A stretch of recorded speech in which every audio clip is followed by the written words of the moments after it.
Interesante en el siguiente estudio. Así es, tenemos una agenda, Jennifer, pues bastante económica, con Juan Carlos Matius, director, por supuesto, del Centro de Educación Ejecutiva de la Universidad del Pacífico, y vamos a conversar también, pues, por supuesto, de la aprobación del TPP que hemos venido comentando en los últimos días. Ayer estuvo en nuestros estudios la ministra Magali Silva, pero queríamos comenzar, señor Matius, gracias por estar con nosotros. No, al contrario, gracias por la invitación. Por pasar su mañana de feriado compartiendo con los televidentes. Queríamos comenzar pues por el lado del desarrollo de esta cumbre del Fondo Monetario y del Banco Mundial. Decíamos fuera de cámaras, bueno, veníamos pues de una situación un tanto, o de una percepción apocalíptica por nuestra situación política un poco y el encono, ¿no?, que se ha vivido en las últimas semanas.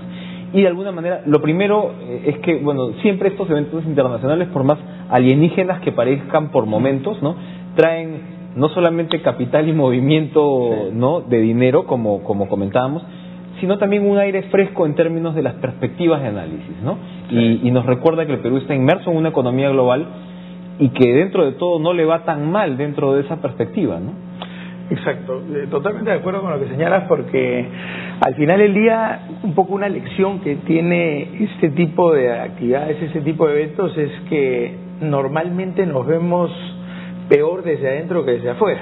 Y cuando cotejamos esto desde la perspectiva de los organismos multilaterales y los visitantes en general que están viniendo acá, se nota que hay una percepción de Perú mucho mejor que la que nosotros Yo tenemos. creo que ese rasgo ya es casi tan peruano como el ceviche, ¿eh? Últimamente, ¿no? Podemos decirlo. Entonces, claro, bueno, vemos que nuestras perspectivas de crecimiento están pues por encima de las de la región, aunque ya el ministro Segura está discutiendo décimas, ¿no?, con el Fondo Monetario, lo cual uno dice cuánto ha cambiado la situación de aquellas épocas de crecimiento pues del 6, ¿no?, o del 5, pero claro, claramente pues el tema de los commodities, el tema de el cambio de modelo en China, porque ya podemos hablar prácticamente de un modelo que pasa de la demanda de materia prima a esta especie de modelo ya mucho más urbanizado, mucho más basado en el consumo, ¿no?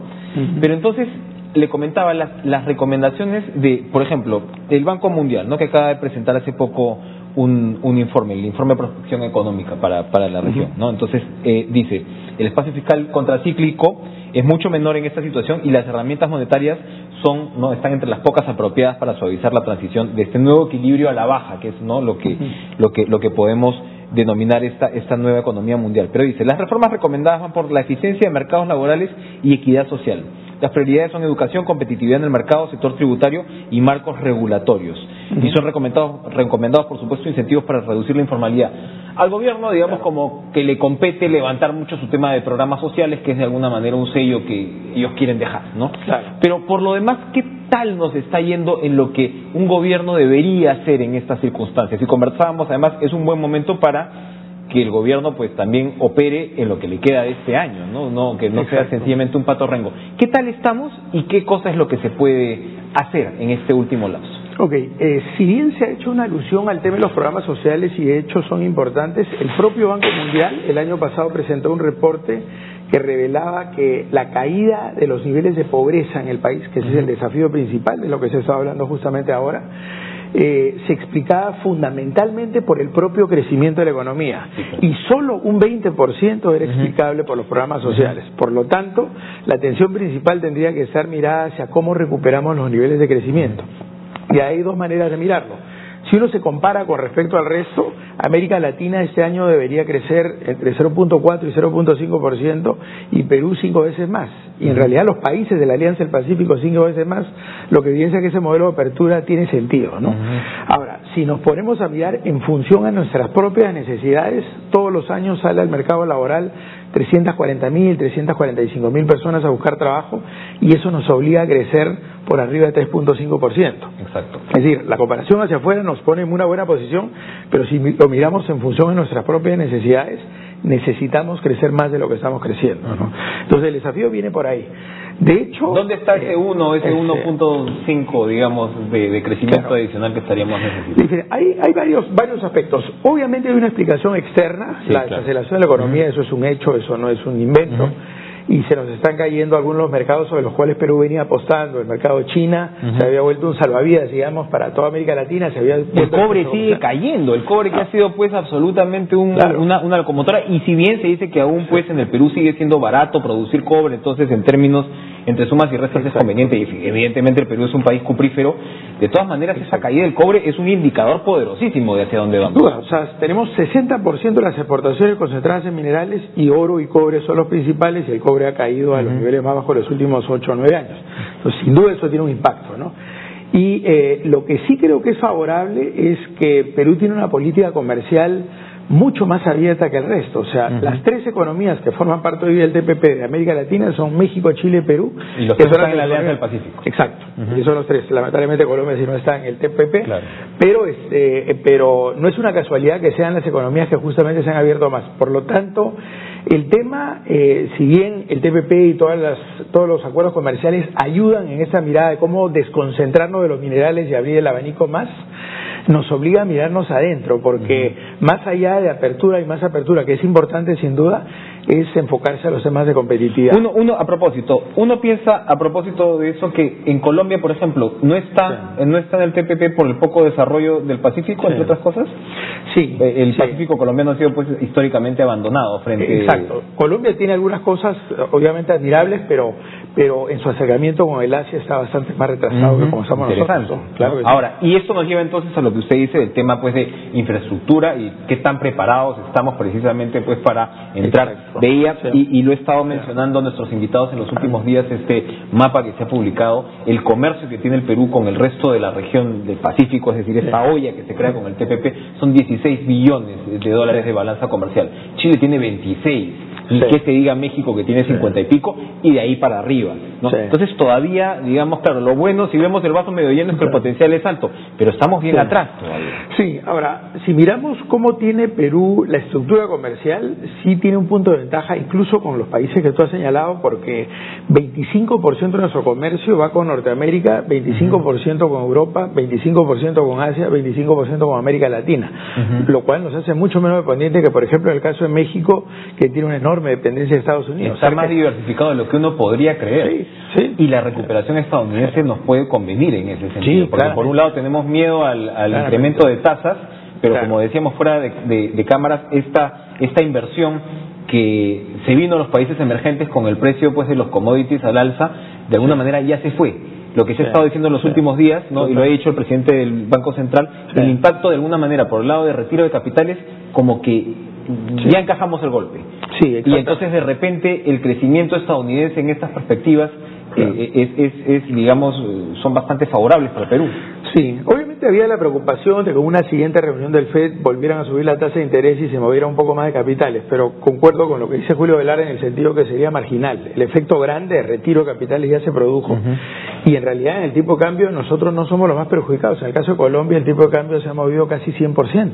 Pero entonces eso también tiene el otro lado de la moneda, ¿no? Porque por ejemplo los gremios exportadores dicen, precisamente Colombia, nuestros textiles que ya estaban golpeados, ¿no?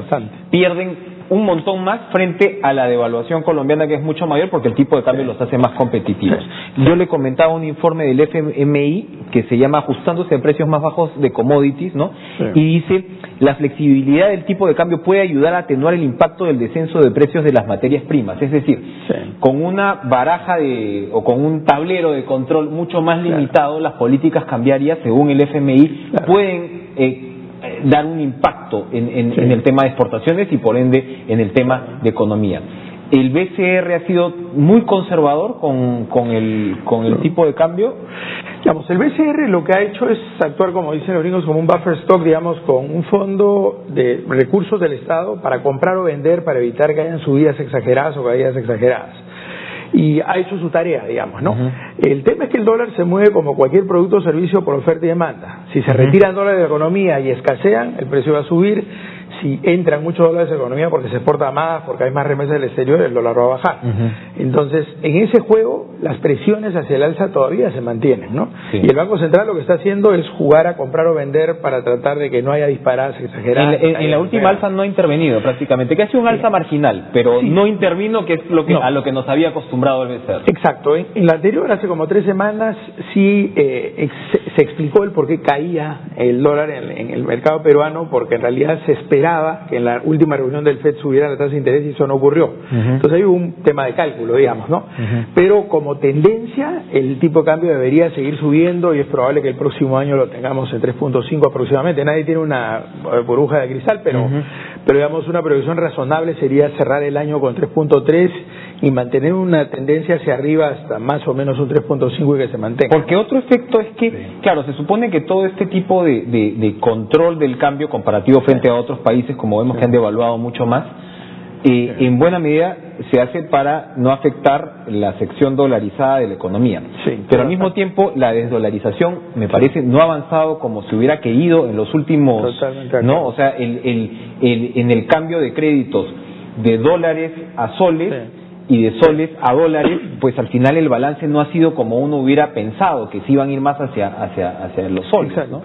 ¿Esto qué quiere decir? ¿No le ha ido bien al gobierno en la desdolarización por este lado, en el estímulo a desdolarizar? Exacto, digamos, sí ha habido una conversión de parte de las deudas que la gente, en realidad por un hábito que se tiene en el Perú, que no existe en Colombia ni en Chile, donde la gente se endeuda en su propia moneda. Acá tenemos el hábito de endeudarnos en dólares. Que viene muy de atrás, por supuesto. Es el trauma de los 80 seguramente, ¿no? Exactamente, y eso es difícil de romper, ¿no? Pero obviamente sí ha pasado que mucha gente, con la preocupación del alza del dólar, si tenía sus ingresos en soles, ha preferido cambiar la deuda de dólares a soles. Eso sí ha pasado en el mercado. ¿No es muy caro desdolarizar en el Perú para el ahorrista? Sí. Cuando uno quiere cambiar un crédito, por ejemplo, ¿no? Te lo cambio, pero la tasa va a ser ahí el sector financiero tiene cositas que responder de repente. Sí, definitivamente, y hay que negociarlo bien, y depende del tipo de cliente que sea para ver si tiene fuerza para negociar o si simplemente acepta las condiciones del banco y punto, ¿no? Pero sí es cierto lo que señalabas, en el sentido que es una economía dolarizada y por lo tanto, incluso en el sector exportador, uno dice el dólar sube 5%, la rentabilidad del exportador sube 5%, respuesta no, porque probablemente si yo exporto langostinos o concha de abanico, las larvas, el alimento balanceado, la caja de cartón, la bolsa plástica, el préstamo con el banco lo tengo en dólares. En una estructura de costos de una langostinera, probablemente 85% de los costos estén en dólares, por lo tanto la devaluación solo afecta al 15%. Claro, hay rubros como la artesanía donde el 80% sí está en soles y ahí el impacto es mayor, pero varía mucho. No es tan sencillo. Ahora, ya entrando para ir terminando, el tema del TPP que estábamos comentando. Bueno, ha habido prevenciones con respecto al tema pues de fármacos, sobre todo ayer la ministra nos dio una detallada explicación, ¿no?, de por qué para ella no va a ser así, y en realidad lo que se puede esperar es una legislación recién hacia el 2028, ¿no?, para este tema de protección de datos de biológicos durante 5 años, ¿no? Entonces ella relativiza mucho. ¿Usted cuál es la impresión que tiene al final de este TPP? Que claro, los términos todavía están más o menos en secreto, pero lo que nos han ido contando ya nos puede dar una idea, ¿no? En principio, claro, la apertura de mercado por ese lado pues puede ser positiva, pero usted, ¿qué le parece en general el detalle de este TPP para el Perú? Primero, la primera percepción que tengo del mercado es lo mismo que sucedió cuando se firmó el TLC con Estados Unidos, donde se creó mucha polarización del país, mitad del país a favor, mitad en contra, y muchas campañas. Alan García dijo que lo iba a renegociar, me hizo el video, lo recuerdo perfectamente. Y digamos, en este caso, incluso el propio Nobel de Economía, Joseph Stiglitz, hablaba de un poco sometimiento a las multinacionales y tal. Yo creo que el equipo negociador ha hecho su tarea y yo creo que sí se ha protegido los intereses del país justamente en esos temas sensibles, y lo que ha dicho la ministra ayer es correcto, es decir, se respeta la legislación de patentes del Perú y de propiedad intelectual en general, que rige desde el 93 y que ha sido validada aparte en el 2000 en la Comunidad Andina de Naciones, y lo que ha señalado de los datos de prueba también. Por lo tanto, esos temores en realidad no son, hoy día a la luz del resultado no están fundados. Ahora, sí creo que hay un problema de comunicación, porque igual que en los temas de minería, no es que pase el problema y después la mesa de diálogo para resolucionarlo, sino cómo comunicar desde ahora y muy rápidamente y muy transparentemente porque esto es beneficioso, y mostrar las cartas en forma abierta, porque una de las críticas mayores era que era un acuerdo cerrado, reservado, y que por lo tanto podía estar escondiendo un favorecimiento a las multinacionales, como lo dijo Stiglitz acá, ¿no?